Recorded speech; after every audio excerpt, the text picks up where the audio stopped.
আবার তাণ্ডব, আবার ভাঙচুর, আবার রাস্তা অবরোধ করে বিক্ষোভ।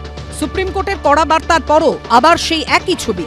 মঙ্গলবার শুনানি চলাকালীন রণক্ষেত্রের চেহারা নেয় বাসন্তীর সোনাখালী কর্মতীর্থ। স্থানীয়দের অভিযোগ, সুপ্রিম কোর্টের নির্দেশের পরও শুনানি কেন্দ্রে নথি জমা নিয়ে রসিদ দেওয়া হচ্ছিল না, আর সেই নিয়েই অশান্তির শুরু। এরপর শুরু হয় মারামারি, ভাঙচুর, তাণ্ডব। পুলিশের সামনেই ভেঙে ফেলা হয় শুনানি কেন্দ্রের চেয়ার টেবিল। মাটিতে এভাবেই ছড়িয়ে পড়ে রয়েছে নথি। টায়ার জ্বালিয়ে পথ অবরোধ করে স্থানীয়দের একাংশ। পরিস্থিতি সামাল দিতে কার্যত হিমশিম খায় পুলিশ। আপনাদের কি অ্যাকনোলেজমেন্ট স্লিপ দেওয়া হচ্ছিল না? কি দেওয়া হচ্ছিল? স্লিপ দেওয়া হচ্ছিল না, অনেক লেটে চালু হয়েছে, 11টার পরে চালু হয়েছে, যার জন্য মানুষ একটু ক্ষিপ্ত হয়ে গেছে। এইটা লেট হওয়ার কারণে এই বিভ্রান্তিটা সৃষ্টি হচ্ছে, না তো হতো না। কোনো স্লিপ দিয়েছে? তখন আসে কোনো স্লিপ দেয়নি, কিছু দেয়নি। চেয়ারের ভাঙা অংশ কিন্তু এখানে পড়ে রয়েছে। ঠিক এভাবেই চেয়ার টেবিল উল্টে ভাঙচুর চালানো হয় এবং যারা শুনানি প্রক্রিয়ায় হাজির হয়েছিলেন তাদের বক্তব্য, প্রথমত শুনানি প্রক্রিয়া শুরু করতেই দীর্ঘ সময় অতিবাহিত হলো। দ্বিতীয়ত তারা শুনানিতে আসছেন, তারা নির্দিষ্ট তথ্য দিচ্ছেন, তারপরেও তাদেরকে অ্যাকনোলেজমেন্ট স্লিপ কেন দেওয়া হচ্ছে না। এই ঘটনাকে কেন্দ্র করে রীতিমতো ধুমধুমার পরিস্থিতি তৈরি হয়। উত্তর 24 পরগনার সন্দেশখালীতেও একই ছবি। ন্যাজাট 1 নম্বর ব্লকে এসআইআর শুনানি কেন্দ্রে রসিদ দেওয়া হলো, সেখানে লেখা কন্টেন্ট নট ভেরিফাইড, অর্থাৎ তথ্য যাচাই করা হয়নি। আর তা নিয়ে ক্ষুব্ধ হিয়ারিংয়ে আসা বাসিন্দাদের একাংশ। বিডিও অফিসে রীতিমতো তাণ্ডব চালায় তারা। ভেঙে দেওয়া হয় কম্পিউটার, নষ্ট করে দেওয়া হয় গুরুত্বপূর্ণ নথি।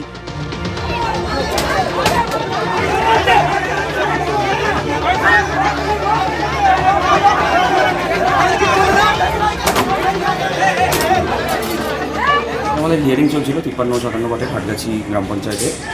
তো মানুষ যারা হিয়ারিংয়ে এসেছিল তাদের মধ্যেই কোনো দুষ্কৃতী নববর্ণ মানুষ হিয়ারিংয়ের সময় ভাঙচুর করেছে। আমার টেবিল থেকে শুরু করে আমার অফিসের কম্পিউটার, এটা আমার মিটিং রুমে রয়েছে, এবং আমাদের হিয়ারিং অফিসার, আমারই নিজস্ব হিয়ারিং ছিল, মাইক্রো অবজারভার ছিল, তাদেরকেও থ্রেট করা হয়েছে। অন্যদিকে এসআইআর শুনানিতে হেনস্থা হয়রানির অভিযোগে পূর্ব মেদিনীপুরের হলদিয়াতেও পথ অবরোধ করে স্থানীয়দের একাংশ।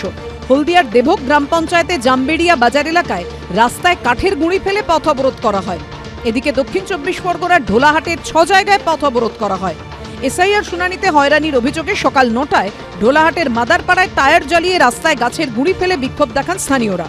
অবরুদ্ধ হয়ে পড়ে ঢোলাহাট রামগঙ্গা রাজ্য সড়ক। এরপর আরও বেশ কয়েকটি জায়গায় শুরু হয় পথ অবরোধ। শেষমেশ আইসির নেতৃত্বে বিশাল পুলিশ বাহিনী গিয়ে পরিস্থিতি নিয়ন্ত্রণে আনে। গৌতম মণ্ডল, বিটন চক্রবর্তী ও সমীরণ পালের রিপোর্ট, এবিপি আনন্দ।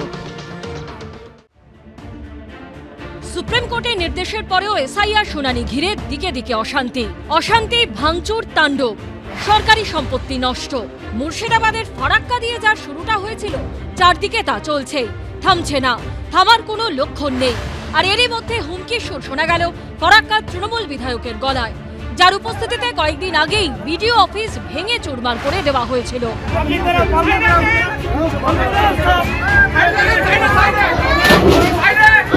পঞ্চি ঝান্ডা চলবে না, লাঠিতে বাঁধতে হবে, লাঠিতে। আর কোমরকে ঢিলা করে দিতে হবে নির্বাচন কমিশনে। বুধবারই অশান্তির আগুনে জ্বলেছিল মুর্শিদাবাদের ফারাক্কা এলাকার তৃণমূল বিধায়ক মনিরুল ইসলামের সামনে ভেঙে চুরমার করে দেওয়া হয় বিডিও অফিস।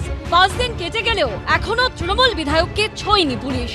আর এর ফলে আরো উজ্জীবিত হয়ে আরো বেপরোয়া তৃণমূল বিধায়ক মনিরুল ইসলাম।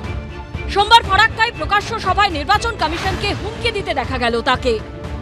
কোমরকে ঢিলা করে দিতে হবে নির্বাচন কমিশনে। মানুষকে নিয়ে ছেলাকালামো করছো, আর তুমি নিরাপত্তা নিয়ে ঘেরাটোপের মধ্যে আছো না, তুমি আকাশে আছো, পাতাল থেকে ছেঁচড়ে বের করবো, পাতাল থেকে বের করবো। নির্বাচন কমিশনের এখান থেকে আমি বলতে চাই, ওনাকে পদত্যাগ করা উচিত। ভাঁড় হয়ে গেছে, গাদ্দার হয়ে গেছে, অযোগ্য লোক। এখানেই শেষ নয়, সুর আরো চড়িয়েছেন তৃণমূল বিধায়ক, আরো বড় হুমকি দিয়েছেন। আমি শুধু ইশারায় বলবো, 19 তারিখে ফাইনাল লিস্ট বের হবে, তখন কিন্তু যদি সব ঠিকঠাক হয়, আর নচেত দেখবেন চারদিকে আগুনে আগুন জ্বলছে, কিচ্ছু করার নেই, কিচ্ছু করার নেই। এই ধুক ধুক করে মরার চাইতে লড়াই করা মরা আমি মনে করি জীবনের সার্থক। বিডিও অফিস ভাঙচুরে কার্যত নেতৃত্ব দিচ্ছেন, আগুন জ্বালানোর হুঁশিয়ারি দিচ্ছেন, তারপরও পুলিশ নিষ্ক্রিয় থাকছে কেন? তৃণমূল বিধায়ক বলে তৃণমূল করলে 7 খুন মাপ, প্রশ্ন তুলছে বিরোধীরা। সেটা তৃণমূলের কর্মসূচিটাই অত্যন্ত সততার সঙ্গে স্বচ্ছতার সঙ্গে মানুষের সামনে তুলে ধরছে। এটাই তো তৃণমূলের বক্তব্য। তৃণমূল এটা চায়, আর এটা চাই বলি সরকারের সমস্ত প্রশাসনকে কাজে লাগিয়ে এই কাজটা করছে। কে অ্যাকশন নেবে কার বিরুদ্ধে? সরকারের ঘোষিত কর্মসূচি তো সে রূপায়ণ করছে, তো তার বিরুদ্ধে কি করে অ্যাকশন হবে? মুখ্যমন্ত্রী বলে দিচ্ছেন, যেখানে মুখ্যমন্ত্রী প্ররোচনা দিচ্ছেন, মুখ্যমন্ত্রী বিভাজনের রাজনীতি করছেন, মুখ্যমন্ত্রীর উস্কানিমূলক বক্তব্য চলছে, তো তারা মুখ্যমন্ত্রীর কথা অনুপ্রাণিত হয়ে কাজ করে চলেছে। গোটা জিনিসটাই তো নির্বাচন কমিশনের তৈরি করা। নির্বাচন কমিশনকে দিয়ে লোক খেপানোর কাজ করিয়েছে দিল্লি। তারা তো চাইছে কোনো একটা অস্থিরতা হোক, মানুষকে খেপিয়ে দিচ্ছে, খুঁচিয়ে দিচ্ছে।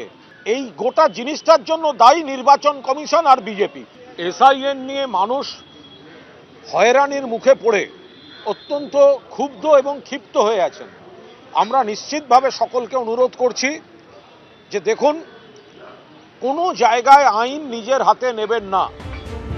সব মিলিয়ে এই ইস্যুতে বিতর্ক ক্রমেই বাড়ছে।